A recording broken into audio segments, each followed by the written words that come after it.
ಅಡುಗೆ ಮನೆಗೆ ಸ್ವಾಗತ. ಶಾಲಿನಿ ಅವರೇ, ಕಪ್ಪಲ್ಲಿ ಏನು ಇದು ಎಳ್ಳಿಟ್ಕೊಂಡು ಏನ್ ಮಾಡ್ತಾ ಇದ್ದೀರಾ? ಎಳ್ಳೆಲ್ಲ ಇದು ಕಸ್ತೂರಿ ಬೀಜ.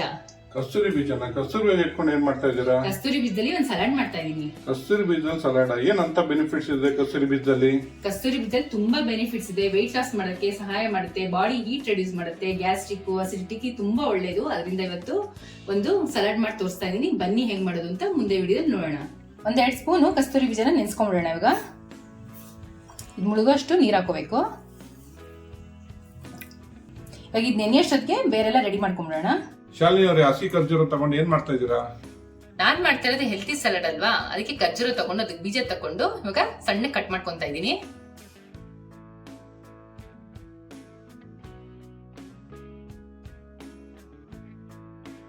ಖರ್ಜೂರ ತಿನ್ನೋದ್ರಿಂದ ಮೂಳೆಗೊಳ್ಳೇದು, ಸ್ಕಿನ್ಗೊಳ್ಳೇದು. ಅದಕ್ಕೆ ನಾನು ಸಲಾಡ್ಗೆ ಹಾಕೊಂತ ಇದೀನಿ. ಇದನ್ನ ಇನ್ನು ತುಂಬಾ ಬೆನಿಫಿಟ್ಸ್ ಗಳಿದೆ. ಮತ್ತೆ ನಿಮ್ ಹೆಲ್ತಿ ಸಲಾಡ್ ಅಲ್ಲಿ ಇನ್ನೇನ್ ಹಾಕೊಂತ ಇದ್ದೀರಾ? ತುಂಬಾ ವೆರೈಟೀಸ್ ಇದೆ. ವಿಡಿಯೋನ ಸ್ಕಿಪ್ ಮಾಡಿದ್ರೆ ಸ್ಟೆಪ್ ಬೈ ಸ್ಟೆಪ್ ನೋಡಿ. ಇವಾಗ ಕಟ್ ಮಾಡ್ಕೊಂಡಾಗಿದೆ, ಒಂದ್ ಬಟ್ಲಿಗೆ ಹಾಕೊಂತ ಇದೀನಿ. ಶಾಲಿನಿ ಅವರೇ, ಏನ್ ಎಲ್ಲ ರೆಡಿ ಮಾಡಿ ಇಟ್ಕೊಂಡಿದ್ದೀರಾ?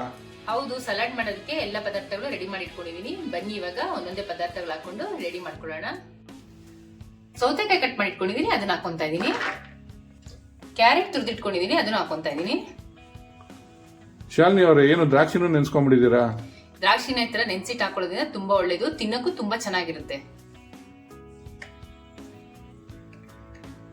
ಮತ್ತೆ ನೆಕ್ಸ್ಟ್ ಏನ್ ಹಾಕೊಂತ ಇದ್ದೀರಾ? ಅವಾಗಲೇ ಖರ್ಜೂರ ಕಟ್ ಮಾಡಿ ಇಟ್ಕೊಂಡಿದ್ವಲ್ಲ, ಅದನ್ನ ಹಾಕೊಂತ ಇದೀವಿ. ಆಮೇಲೆ ಹೆಸರು ಕಾಳು ಮೊಳಕೆ ಕಟ್ಟಿಟ್ಕೊಂಡಿದೀನಿ, ಅದನ್ನು ಹಾಕೊಂತ ಇದೀನಿ. ಆಮೇಲೆ ಒಂದ್ ಸ್ವಲ್ಪ ಕೊತ್ತಂಬರಿ ಸೊಪ್ಪು, ಆಮೇಲೆ ಇನ್ನೇನ್ ಹಾಕೊಂತ ಇದ್ದೀರಾ? ರುಚಿಗೆ ಕಾಯಿ ತುರಿ. ಕಾಯಿ ತುರಿ ಯಾವತ್ತು ಅವಾಗ ಹೊಡೆದು ತುರಿದು ಹಾಕಿದ್ರೆ ತುಂಬಾ ಚೆನ್ನಾಗಿರುತ್ತೆ ಟೇಸ್ಟು. ಆಮೇಲೆ ಇನ್ನೇನ್ ಹಾಕೊಂತ ಇದ್ದೀರಾ? ಒಂದು ಅರ್ಧ ಟೇಬಲ್ ಸ್ಪೂನ್ ಪೆಪ್ಪರ್ ಪೌಡರ್. ಅವಾಗಲೇ ಕಸ್ತೂರಿ ಬೀಜ ನೆನೆಸಿಟ್ಕೊಂಡಿದ್ವಲ್ಲ, ಚೆನ್ನಾಗಿ ನಿಂದಿದೆ. ಇವಾಗ ಇದನ್ನ ಹಾಕೊಂತ ಇದೀನಿ. ರುಚಿಗೆ ತಕ್ಕಷ್ಟು ಉಪ್ಪು, ಒಂದು ಅರ್ಧ ಹೋಳು ನಿಂಬೆ ಹಿಂಡ್ಕೊತಾ ಇದೀನಿ. ಈ ತರ ಫುಡ್ ತಿಂತಾರೆ ಒಂದ್ ವಾರದಲ್ಲ ಸಣ್ಣ ಆಗ್ಬಿಡ್ಬೇಕಂಗಾರೆ. ವೆಯ್ಟ್ ಲಾಸ್ಗಂತೂ ತುಂಬಾ ಒಳ್ಳೇದು. ಮಾಡ್ಕೊಂತೀನಿ, ತುಂಬಾ ಚೆನ್ನಾಗಿರುತ್ತೆ. ಒಂದ್ಸಲಿ ಮಿಕ್ಸ್ ಮಾಡ್ಕೊಂಡ್ಬಿಡೋಣ.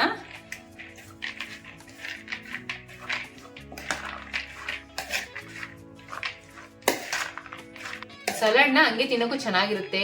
ಅಕ್ಕಿ ರೊಟ್ಟಿ, ರಾಗಿ ರೊಟ್ಟಿ, ಚಪಾತಿ ಜೊತೆನೂ ತುಂಬಾ ಚೆನ್ನಾಗಿರುತ್ತೆ. ನೋಡಿ, ಮೆಣಸಿನ್ಕಾಯಿ ಹಾಕೊಂಡಿಲ್ಲ ನಾನು, ಗ್ಯಾಸ್ಟ್ರಿಕ್ ಆಗುತ್ತೆ ಅಂತ. ಅದಕ್ಕೆ ಸ್ವಲ್ಪ ಪೆಪ್ಪರ್ ಪೌಡರ್ ಹಾಕೊಂಡಿದ್ದೀನಿ ಟೇಸ್ಟ್ಗೆ. ನೋಡಿ, ನೀಟಾಗಿ ಮಿಕ್ಸ್ ಮಾಡ್ಕೊಂಡು ಆಗಿದೆ. ಇವಾಗ ಸಲಾಡ್ ರೆಡಿ ಆಗಿದೆ.